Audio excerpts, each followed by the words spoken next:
पीछा क्यों कर रहे हो? मैं एक कलाकार हूँ। क्या है तुम्हारी कला? लड़कियों को घूरना, उनका पीछा करना, शर्म नहीं आती?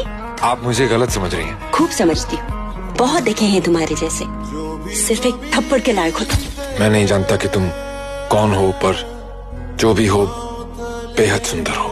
न जाने कितने चाहने वाले तुम पे मरते होंगे, लेकिन ये मत भूलो कि तुम्हारी सुंदरता हमेशा नहीं रहेगी।